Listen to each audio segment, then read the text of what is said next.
ბიძინა ივანიშვილი ნატოს გენერალურ მდივანს დღეს შეხვდება საუბარი ნატო-საქართველოს სამომავლო ურთიერთობებს შეეხება. ერთ-ერთი საქართველოში ნატოს სამხედრო კომიტეტის გადადებული ვიზიტიც იქნება. რასმუსენთან შეხვედრას დღეს დაესწრებიან საგარეო საქმეთა და თავდაცვის მინისტრები, ასევე ევროინტეგრაციის საკითხებში სახელმწიფო მინისტრი.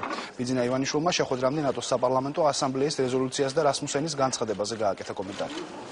ჩვენ სამოქმედო გეგმას ის რომ ჩვენი სწრაფვა ნატოსკენ არ შენელდება და ჩვენ გეგმაზომიერად და დაჩქარებული თემით გავაგზავნებთ წინსვლას ნატოსაკენ და იმ გეგმას რაც ჩვენ გაგვაჩინია ყველაფერი შევეხებით და ყველაფერზე ვისაუბრებთ. მე არ მინახავს რასმუსენის განცხადებებში არაფერი საოცრებები. ასამბლეამ რაც გააკეთა მას ჩვენი კომიტეტი პარლამენტის კომიტეტი უპასუხებს შესატყვისად და რასმუსენის განცხადებებში მე არაფერი სასასარელი არ მინახავს.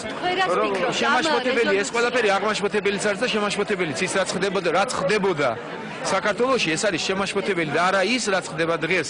ეს არის პასუხი იმ ძველ ქმედებებზე და ეს ქონდა მხედველობაში ალბათ ბატონ რასმუსენს ხვალ ჩვენ ამას შევაჯერებთ ერთმანეთთან საუბარში. ყველა ეს ძირითადი მიმართულება რომელიც მუშაობდა საქართველოსა და ნატოს შორის ყოველწლიური ეროვნული პროგრამა, ვიზიტები საქართველოში, ნატოს ხელმძღვანელობის საქართველოდან მაღალი დონის ვიზიტები, ეს ყველაფერი გაგრძელდება მუშაობა ჩვეულებრივ კიდევ უფრო მეტად ინტენსიურ რეჟიმში და ნატოს სამხედრო კომიტეტის ვიზიტის გადადებასთან დაკავშირებით ხომ არ იქნება საუბარი? ნატოს სამხედრო კომიტეტმა თვითონ გააკეთა განცხადება, უკვე მოიაზრებენ და ფიქრობენ უახლოეს მომავალში საქართველოში ჩამოსვლასთან დაკავშირებით. ლაპარაკი გვექნება ნატოს გენერალურ მდივანთან ყველაფერი იმაზე, თუ რა ხდება ნატოში ინტეგრაციის კუთხით საქართველოში. ჩვენ გვაქვს ძალიან კონკრეტული გეგმა, ძალიან კონკრეტული ნაბიჯები არის გადასადგმელი, ჩვენ ამაზე ვმუშაობთ.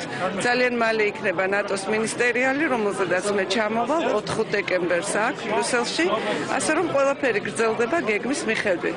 ხოლო თუ კი რამე გადაიდო, ეს არის იმისი ბრალი, რომ ამ წუთას გენერალური შტაბი, თუ გაერთიანებული შტაბი უნდა ყოფილიყო მასპინძელი სამხედრო კომიტეტისა და რადგანაც მას არ ყავდა უფროსი ამ ეტაპზე, ამიტომაც გადაიდო ეს ვიზიტი. იგი აუცილებლად შედგება